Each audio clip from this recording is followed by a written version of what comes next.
Hey folks, so I've been asked over the past few months for a kind of rig rundown type video, so here it is.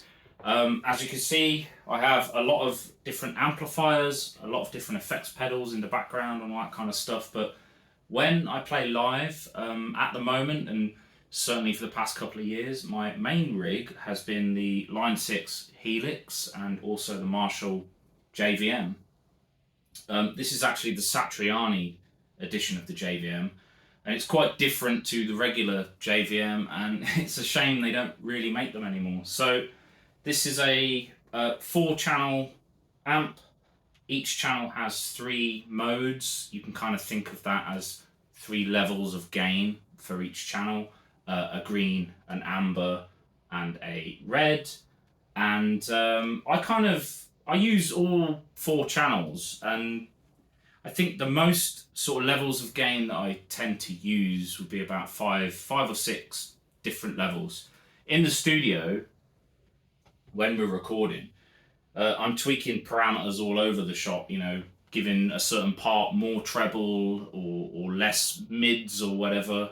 But when we play live, I don't really touch many of the knobs. Sometimes the volume and sometimes the gain for the crunch channel, because I want to interact with the amp as I'm playing. And that's also part of the reason that I don't use a digital modeling setup, because menu diving or scrolling through pages or whatever is just not really what I want when we're playing live. So the Helix kind of pretty much just does all of my effects and my MIDI switching of the amp.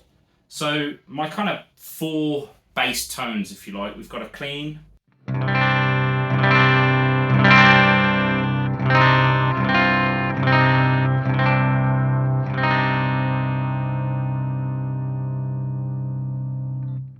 and at certain points in a show, I'll be on the green mode or I'll be on the orange amber mode, and the amber mode just has a little bit more kind of grit to the notes.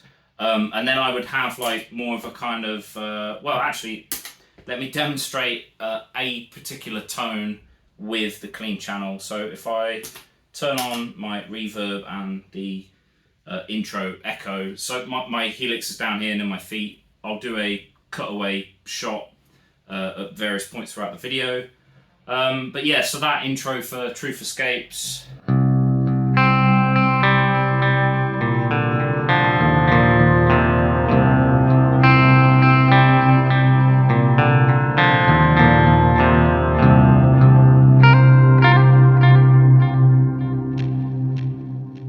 So yeah, very clean, quite ambient, but you could still hear the kind of core note behind all the effects.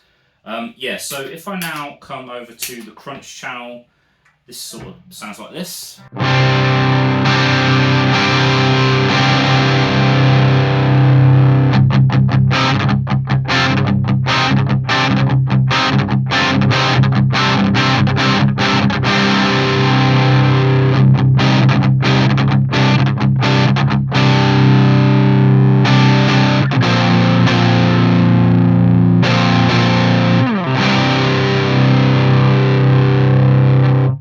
That's actually quite gainy, especially here when I'm at home just playing by myself. But that's actually the green mode. The gain is more or less at noon, the mid and treble at 3 o'clock, and the bass just a little bit over 12 o'clock. And I've got some real volume here. It's not quite gig or rehearsal levels, but I've got the amp kind of cooking, and that just sounds amazing to me. And I use that for kind of parts in like exegesis, for example, where I go.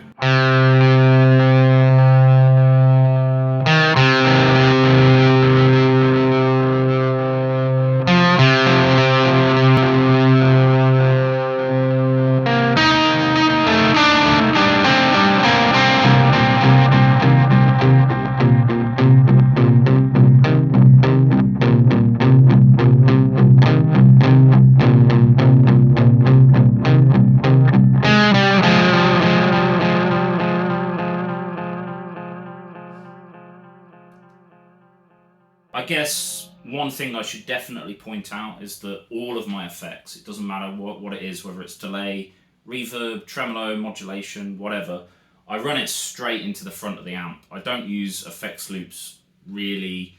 I've tried to in the past, and definitely on the recordings there are effects that are applied after the recording, so that's sort of kind of like putting an effect in the effects loop.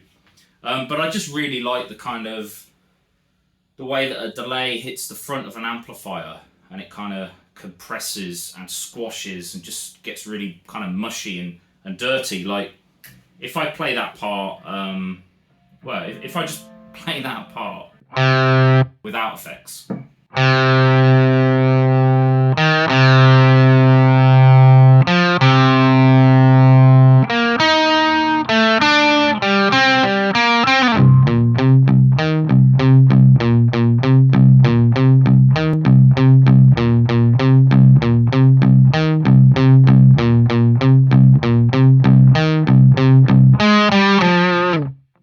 It's cool, but it sounds way better with the delay just sort of sitting in there and mushing it up a little bit. So that's cool. Sometimes, and this will be one of those songs where I mess with the gain control. Sometimes this channel I will use for truth escapes when we do that kind of chordal pattern.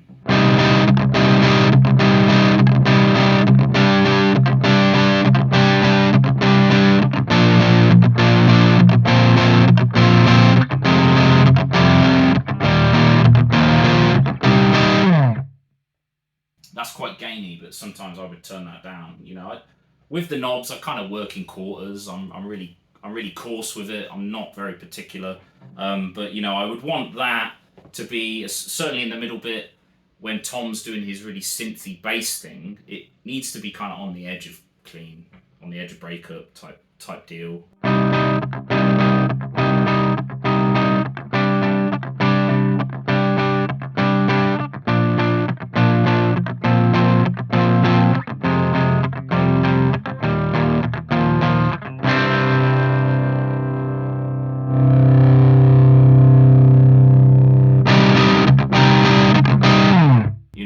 Quite a big difference there.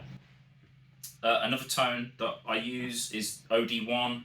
So on the original JVM, the overdrive channels are actually different from one another.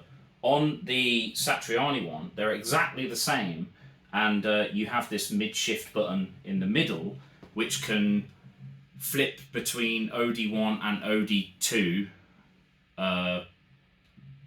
from the original amp. I never use that. I'm always without the mid shift. I always want mids, basically. I'm fumbling my words because I've had a long day, but yeah, so this I would kind of use for, I'm trying to think, something like post-synaptic. I would kick this in just as we go into that kind of like middle build-up thing.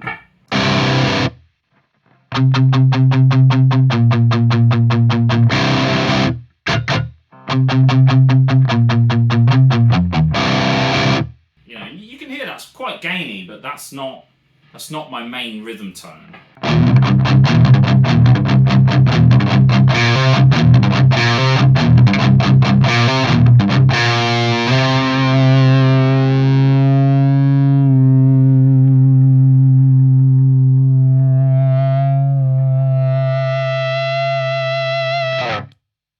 I do that a lot as well, where I just kind of want to face the cab and get that nice, just beautiful feedback sort of sound.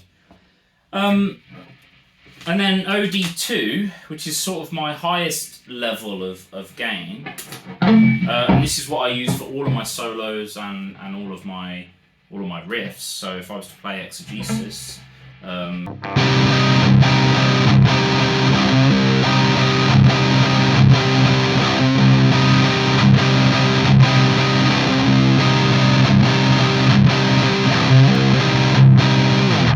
messed it up. But I really like that just saturation, that Marshall huge sound.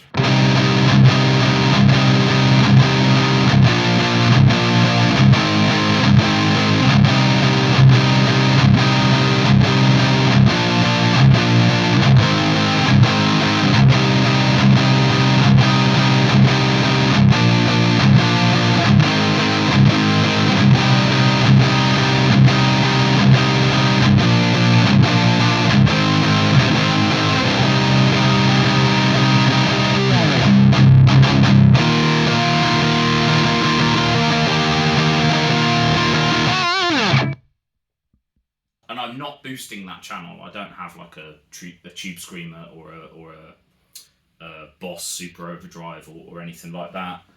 That's just purely amp. And I like that. I like that sort of difference between doing a palm mute where the speaker kind of really just wants to jump out at you versus a non-palm mute, and the contrast between those. I really pay attention to that when I'm picking an amplifier.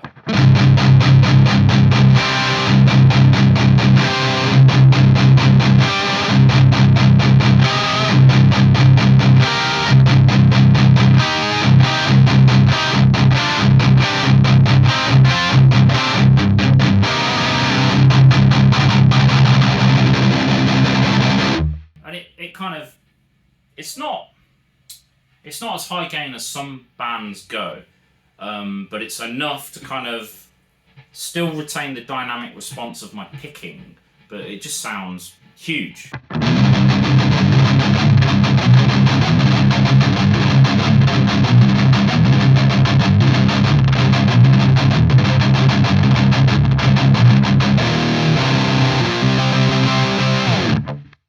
So those are kind of my core sort of levels of gain. In terms of effects, you know, you'll often hear me have something, you know, really kind of wet.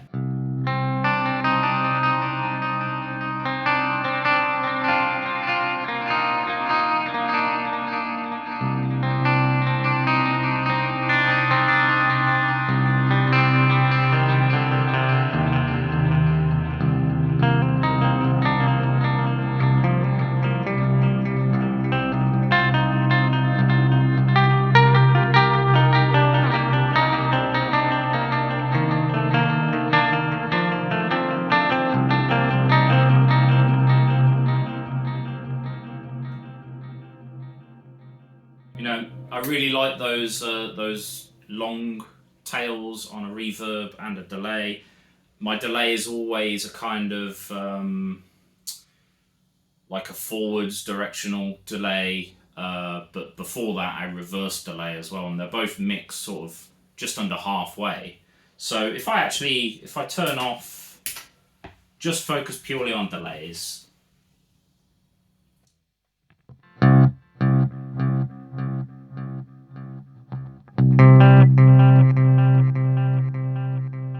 You can hear there's that sort of gallop in there, and that comes from running two delays at once. And I'm always synced to a quarter note, more or less. There are some sort of special effect-y kind of things that I do, like in Truth Escapes. I do this delay sort of oscillation effect where I go.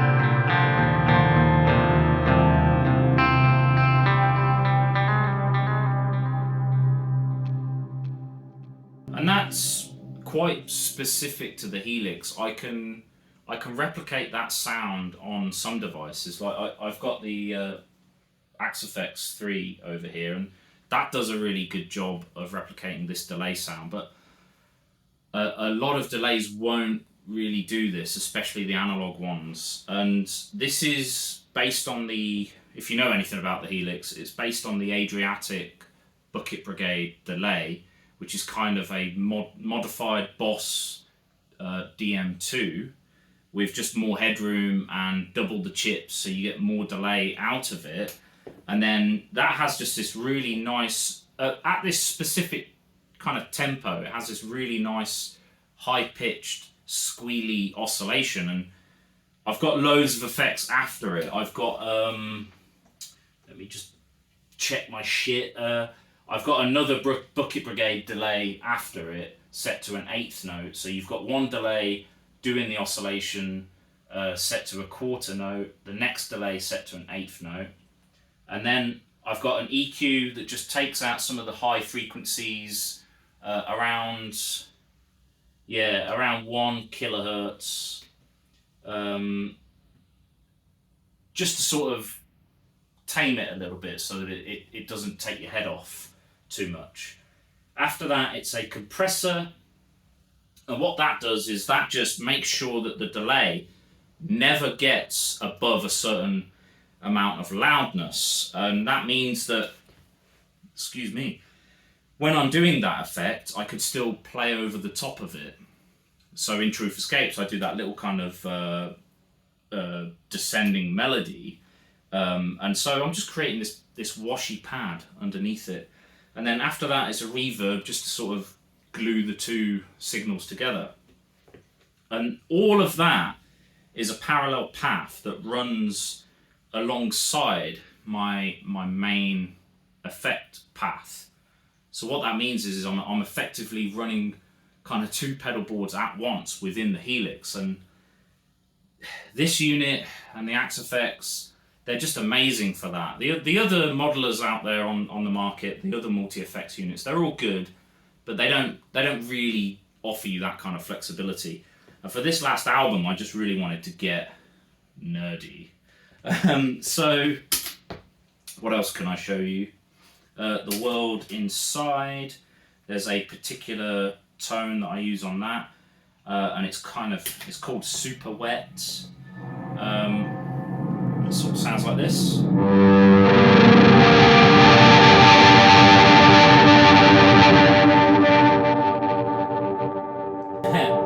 This is also one of those songs where I turn down the gain on the amp because I want some distortion on it, but not as much as I normally have.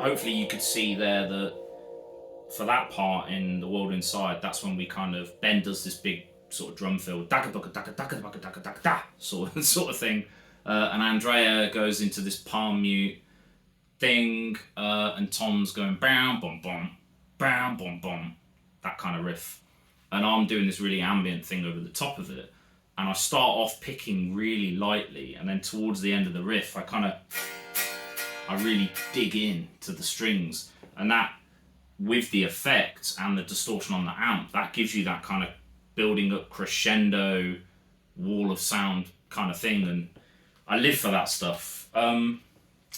That's one thing. I don't think there's anything else in that song particularly to show.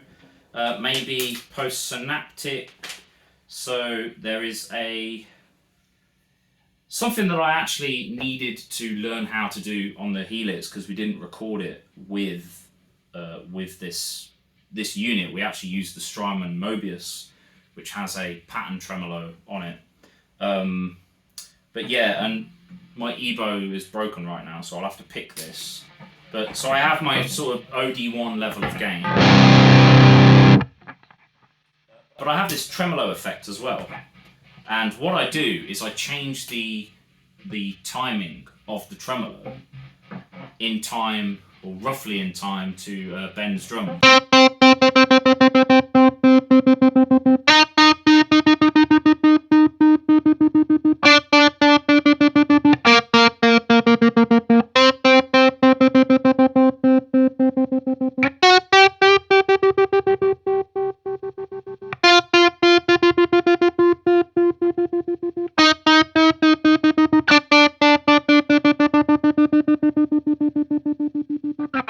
And then when we play it live, I kind of hang on that note and I transition into the main sort of build-up riff.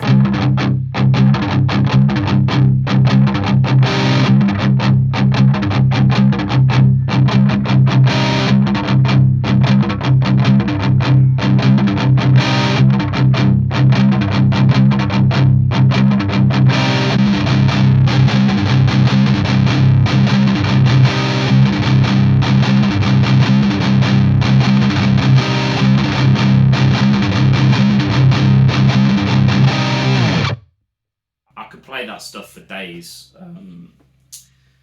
Yeah, so I think my stuff isn't really that complicated. Maybe apocryphal is sort of one example of maybe a bigger kind of reverb sound.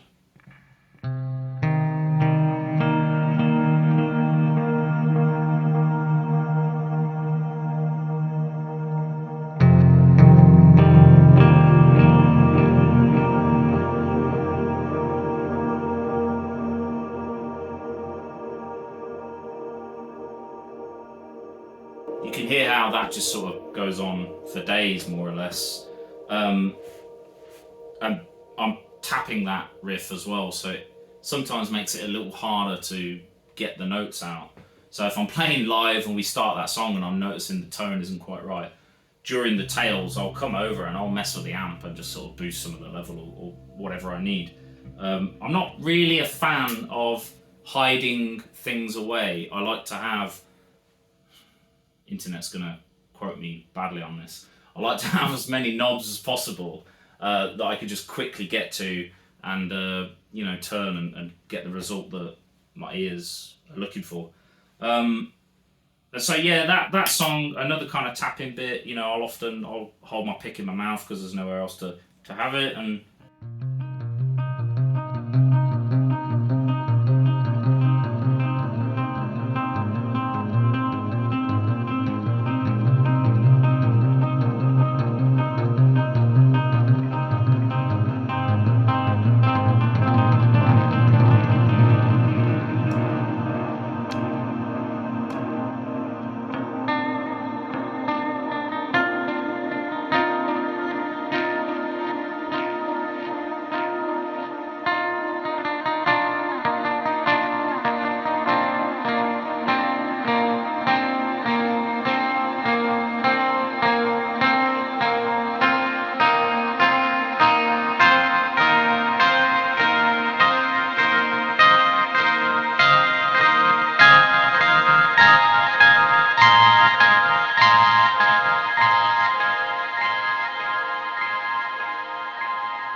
so on the album, we didn't record it like that. We just sort of let my guitar part die away. But when we play live, I really just wanted to fill the gap a little bit more. And I just sort of go up the scale on the high strings, and I tap my delay's tempo at half the speed of the song. So instead of a quarter note, you get a half note. And because the feedback is quite high, you get all of these notes kind of adding together, creating these harmonies. And because I'm going up at a certain rate, it does this interesting thing. And then, sort of, is it when the heavy bit comes in,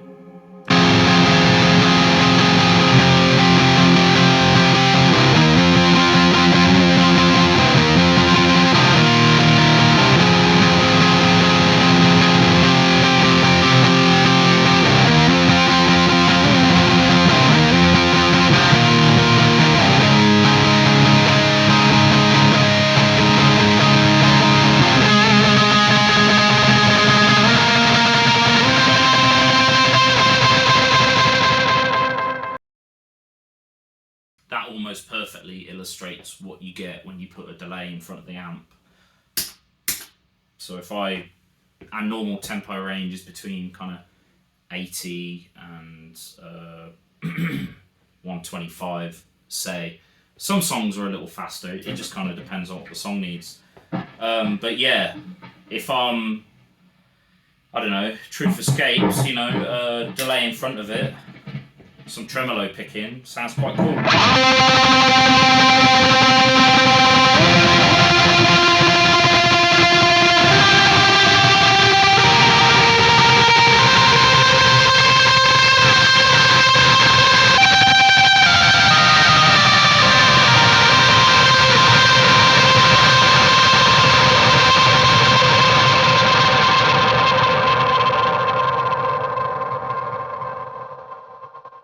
So yeah, I really I really kind of encourage a bit of chaos in my delay tones and my reverb tones and my whole rig in general. I want to kind of use feedback. I want to run everything in front of the amp to get like the most crunchy, gnarly tones that I can. It's only really my clean channel where I sort of keep it more subtle and a bit more laid back, so that the heavier parts are that much more kind of big and hopefully impressive. So yeah, that's that. I don't know if that's what you wanted. Peace.